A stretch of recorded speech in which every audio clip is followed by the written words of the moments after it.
Hey guys, welcome to this workshop. We're going to talk about authenticity in an AI powered world.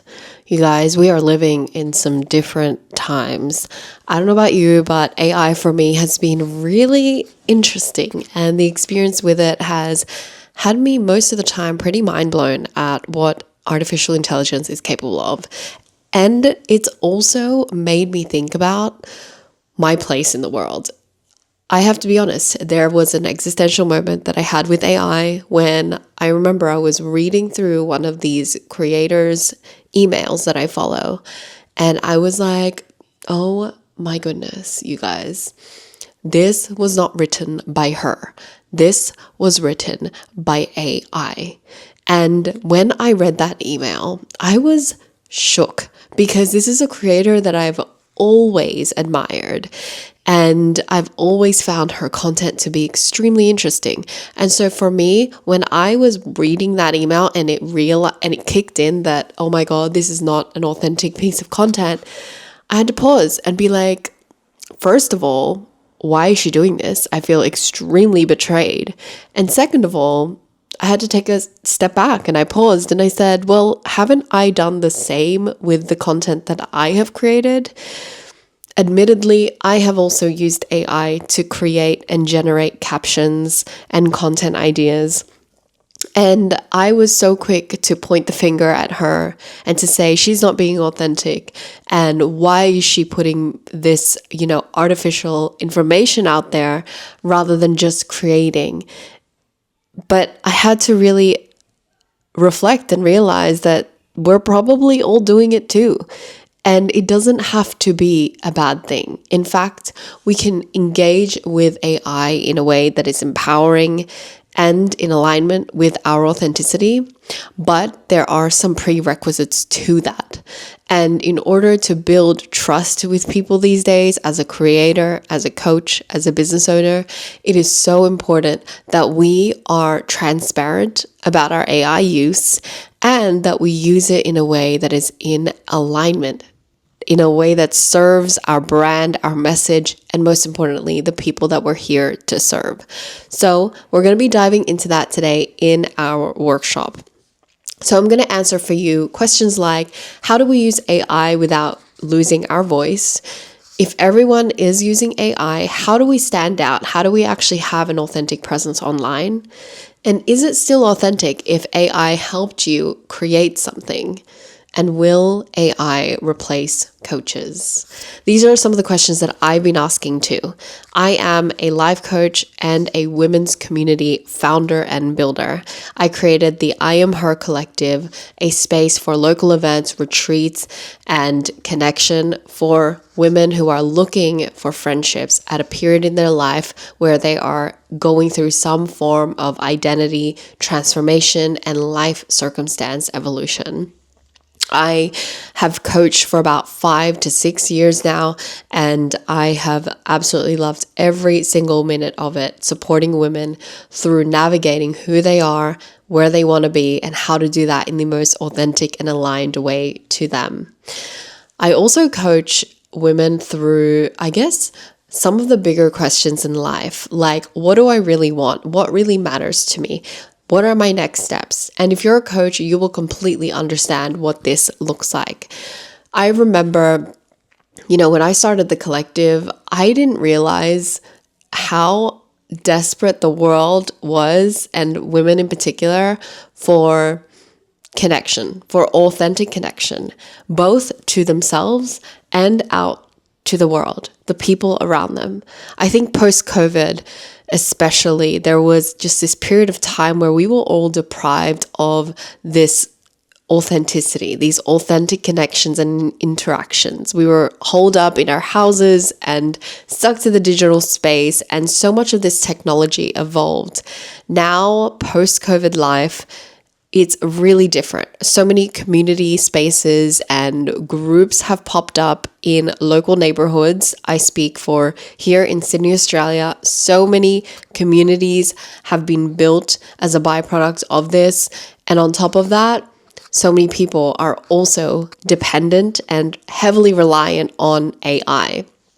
Now, the thing that I want to bring into this conversation before I go into the teaching bit is what I've come to realize is that AI is a really powerful tool, and it came about because there was a need for it. There was an interest and a demand for it. There's this pressure to create more, to be relevant, to have a presence in the world. And at the same time, this, desire to be authentic and wanting to get that out right away. AI is a tool that helps us to voice and present ourselves to the world in a way that's a lot faster, at a lot faster rate.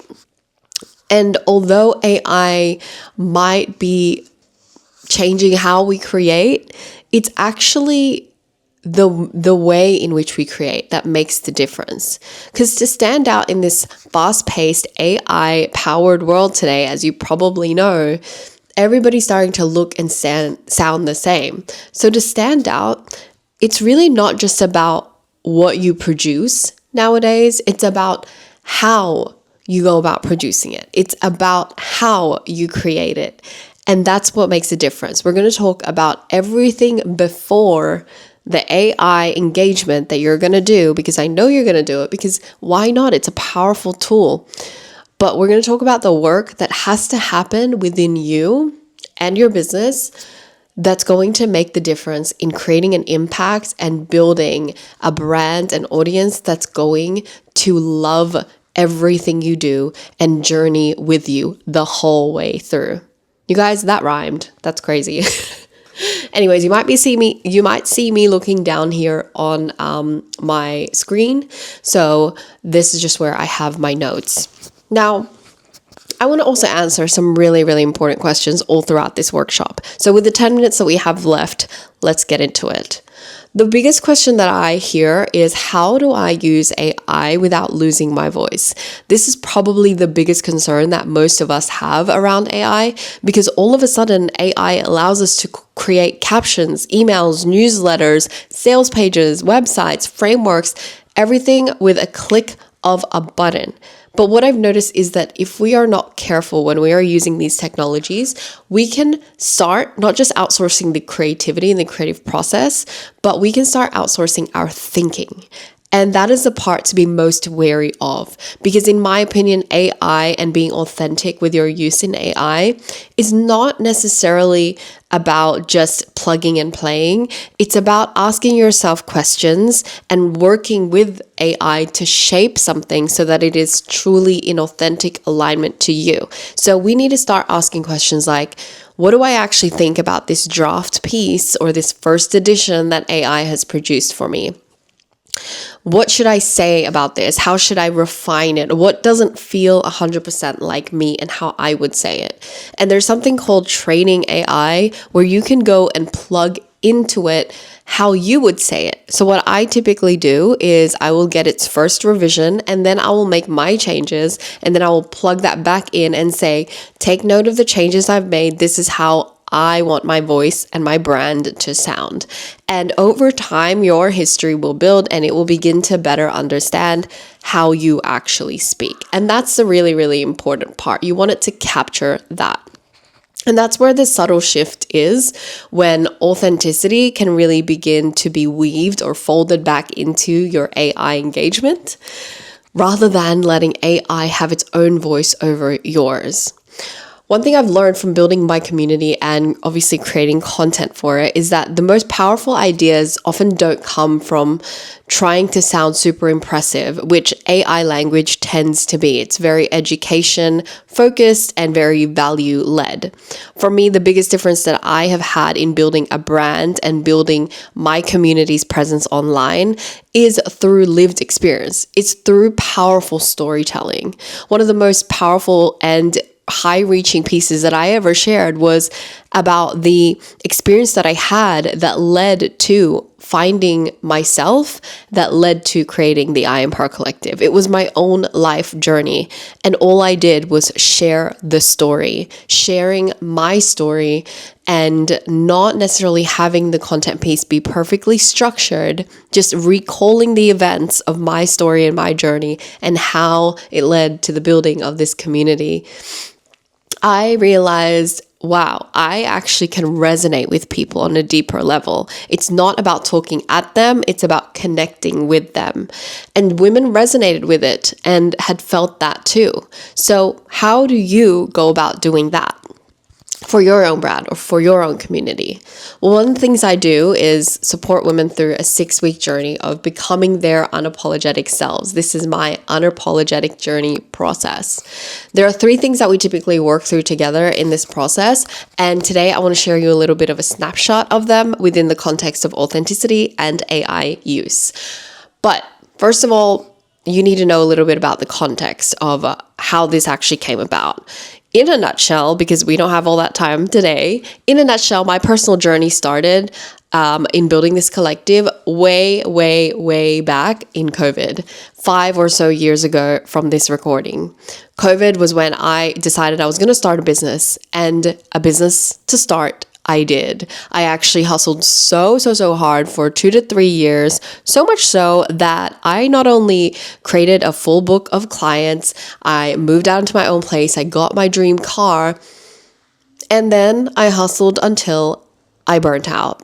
And what I didn't realize at the time was that little by little, I was basically selling off parts of myself. I was trading who I really was, losing friends, disconnecting to my body, living in my head, moving so much into my masculine that I had forgotten who I was. And so when push came to shove and it all sort of came crumbling down, I found myself at the pit of my hole of misery, and I was like, I need to up and leave. So I decided that I was going to go and travel. I sold basically everything and I put the rest in storage, and I said, you know what, I'm going to buy a ticket to Southeast Asia and I'm going to have my Eat, Pray, Love journey. I called it my surrender experiment because for the first time in my life, I was going to surrender to the flow and not have a plan and not try to orchestrate things like I had been for the past 2 to 3 years that led to my burnout. And I decided, you know what, let's go. But actually, I called it a surrender experiment. It was actually a quarter life crisis. But you know what? That quarter life crisis led me to the best chapter of my life yet. While I was traveling, I met some incredible women from all around the world who, for the first time in my life, I wasn't trying to perform who I was for anybody. I didn't need to be liked. And so by spending time with these women from all walks of life and just being me, exploring, traveling, having fun, I felt seen again. And I didn't know who I wanted to be and why I was doing it. But at the same time, I was like, you know what? This is fun. This is healing. And I realized that in that moment, I was being seen. I was being held, and I was somebody who mattered for being me. And so in that moment, I came to realize that what I was seeking in my hustle, because I was hurting, I was hustling because I was hurting, what I was seeking through that was sisterhood. I was seeking community. I was seeking connection, not just to other people, but I was seeking connection back to myself. All that time where I was burnt out and misaligned, I truly actually felt that I was disembodied. I just felt like I was on a hamster wheel. And so that was where the I Am Her Collective was born. It was nurtured through this community that healed me. And so when I felt seen, that then led me to really go on this journey of clarifying, of clarity, finding depth in who I am, with unwavering truth, with unwavering conviction. This is who I am, and just accepting that and backing that. And that clarity led to confidence. Confidence to start something new again, confidence to try again and to be willing to fail, and confidence to essentially express myself, to take bold, aligned action. Because truth be told, I was scarred after burning out and shutting my business down. I didn't want to do anything again, and I was afraid. And yet I knew that I was made for something more. So when I returned back home to Sydney and I said goodbye to my friends that I'd met from all over the world, I remember looking around one day and going, I don't have any aligned friendships. I don't have friendships because I'd burnt the bridges trying to build my business and hustling. So I needed to create that again. And so I started creating these events and inviting people to come with me. And I would post on random Facebook group forums, inviting whoever to come play badminton and to go on a walk. And eventually, lo and behold, it became this amazing thing called the I Am Her Collective.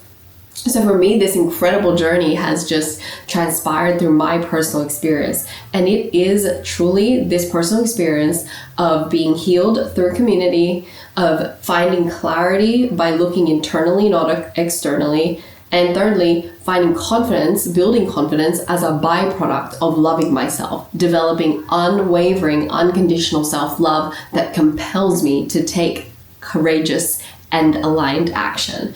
These three things happened as a byproduct of my journey to go and explore and to find myself.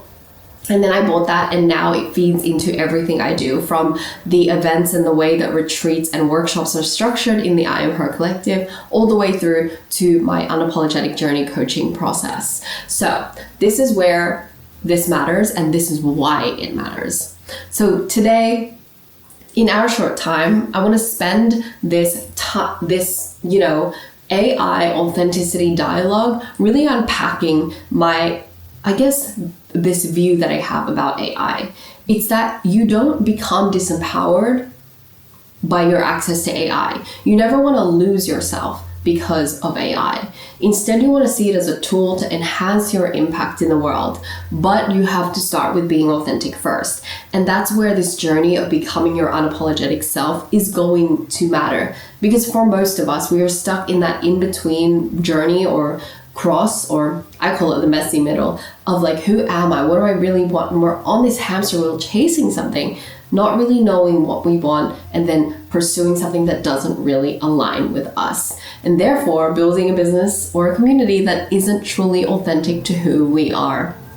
So AI can refine your voice, but it should not replace you, your creativity, and your thinking. So you might be asking then, if everyone's using AI, then how do I stand out? Well, as we all know, AI has truly lowered the barrier to creating content. Everybody can generate coaching advice, motivational posts, productivity tips. Everyone can generate anything and everything on AI. But when information is abundant, it stops one thing from happening. It makes information sort of a commodity. But what differentiates you is that you have a story, you have lived experiences every day, and you have a personality. And these are the three things you want to leverage and capitalize on in your personal brand, in your community building, whatever it is that you are doing. And for me, like I said, I couldn't have found my story or my voice if I had not been held or seen by people around me. This is where community comes in. Community is truly what allows you to go, this is who I am. I am allowed to be uniquely me. And that is who that girl is. That is her qualities. And in contrast, when you sort of unconditionally accept one another, you start to celebrate each other's differences rather than competing. And for me, in the business space or the hustle-oriented space that I was in, where I was trying to do things solo, I didn't have that kind of comparison, or it was comparison, but it was negative. I didn't have people to celebrate and champion my uniqueness and therefore allow me to discover what makes me me. So in a world where so much content is now AI generated and quite generic, it's your biggest advantage to lean into the parts of you that are unique to you and to let yourself be celebrated by community.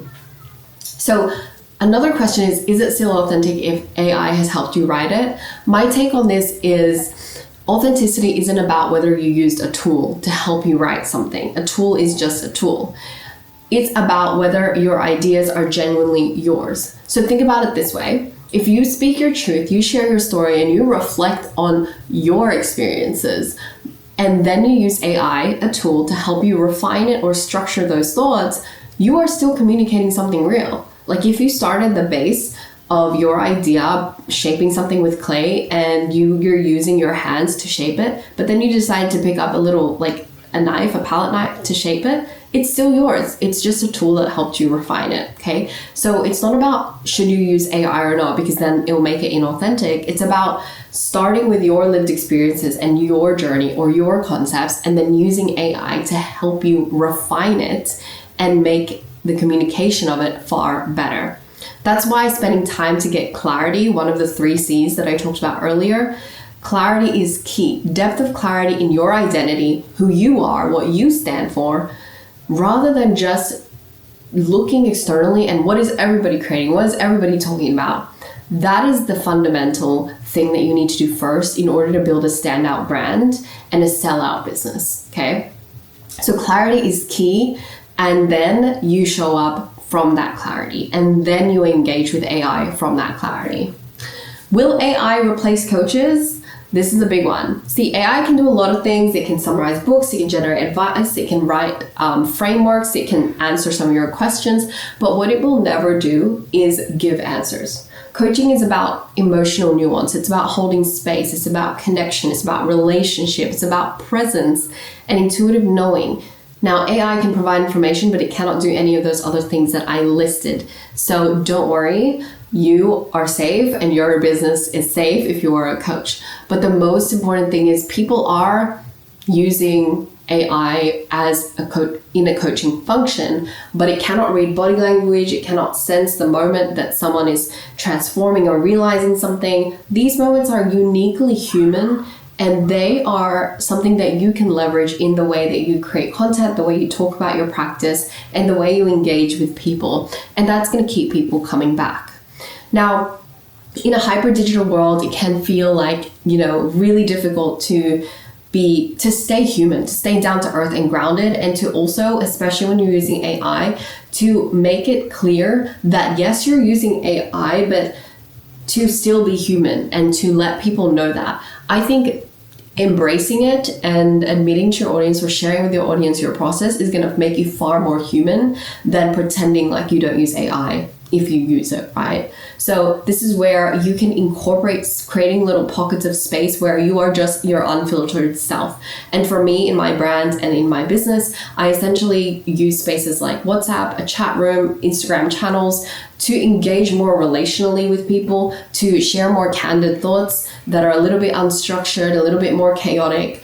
And that allows them to have that human element of feeling like you are a person, you are someone they can truly connect with. Whoops. So there are many things that you can do to evolve or to evolve with the times, but remember that people still will always crave belonging, understanding, connection. They will still crave meaningful experiences, and that's where you being human and engaging on the platforms is going to make a massive difference. So final thing is, now that AI is making content generation so much easier, how much content should you be creating? The thing is, AI creates this pressure to create more because more people are obviously producing more content. But let me tell you, when you're building a brand, a community, a business, more content does not equal more connection. Some of the most important and impactful things, my phone is going off. What is going on? Do not disturb. Some of the most impactful things that I've shared online were actually the simplest things, right? Like I said, stories, reflections, and all the like. So instead of thinking, how can I create more content just to create more content? A better question is, how can I create content that actually moves people, that actually makes people feel? And what do you want them to feel? Really determine what that is rather than just trying to keep up with the content hamster wheel. I remember for a long time when I came back and I pivoted because I had already shut down my business coaching practice. I felt like a black sheep on social media. I didn't know what to do with myself. I didn't know how to show up. And I just wanted to quit altogether from social media. It was really like I was trying to find valuable content to rack my brain on, but I wasn't a business coach anymore. And yet I was so conditioned to believe that value-based content was the way you built a brand, a business, and get people to pay you, that I just was paralyzed, right? And it only led to me feeling more disconnected to my content and to myself to try to create more of that. And that's when I paused. That's when I remember we held our first grounded retreat, and I actually got the time to get grounded, to be still, to connect with myself, my body, my being through the I Am Her Collective. I then had this experience of coming to realize that, oh my God, I was confident in my identity before when I was a business coach because I tied my identity and my worth to my business. But now that one's gone, I realized all I had left was myself. And I wasn't confident in myself, my value, my worth. And so stripping that away, I was forced to face, how much do I truly love myself? How much do I truly value my own self, my worth, my knowledge in order to realize that that is something that is attractive to people, in order to be willing to be seen as that version of myself. And so the byproduct of that was months and years of doing the inner work, of getting clarity, confidence, and being surrounded by community, to then start living my life authentic to me, to then naturally rediscover hobbies, to try new fun things, and to basically create a life that I love again, that led to naturally wanting to film and share that journey. And then it built trust with my kind of people, the people that align with my brand. See, confidence is about loving yourself unconditionally first, and that is what leads to bold and aligned action and attracting what you want to you, not the other way around. So when we talk about authenticity, it's far deeper than just, what do I care about?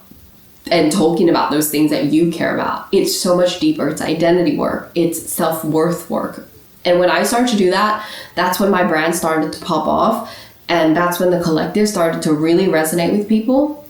And that's when I also started to be unapologetic. Like, I don't care if you guys resonate with this or not. This is true for me, and I'm gonna share it because I know somebody will get value from it. And that level of unapologetic, like, you almost completely release what people are going to judge and say about you. That is what sets you and your brand and your business apart.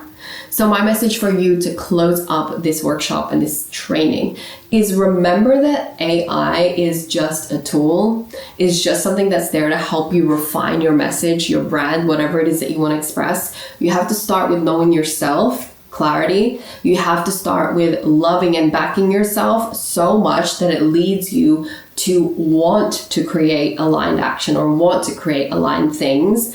And then from that place, go and engage with AI, because AI is going to help you get that message out much clearer, much more effectively, and it will help you even strategize how to do it.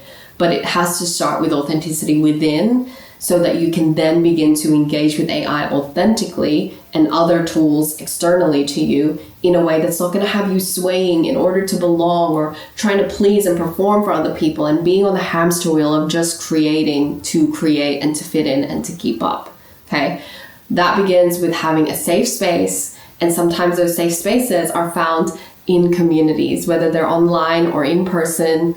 Really seek your space out where you can feel that I am seen. Just like how I felt in Indonesia, or in Bali actually, when I was with those women who truly saw me for me and celebrated my differences, that led to my healing and my courageous action to then re-engage and build a community that's now helping women everywhere. This can be true for you too. So start with a safe space, find your tribe, and grow from there. My loves, I'm so grateful to have this opportunity to serve you and to share this message with you, because let's be real, authenticity in the AI world is hard, it's a challenge, but remember, you cannot be replaced. And my question that I want to leave with you is, where do you feel like you're performing or chasing in order to keep up? And where are you using AI as a way to speed up your process rather than AI to help you refine your process or to refine what you are creating? It's a powerful tool, but it's about using it right and using it in a way that's going to be in service to you and your people. Thanks for having me, and hopefully I'll see you around soon. Find out how to work with me and all the things that you need to know about the I Am Her Collective and what we do in the links attached, and I hope to see you and chat to you soon.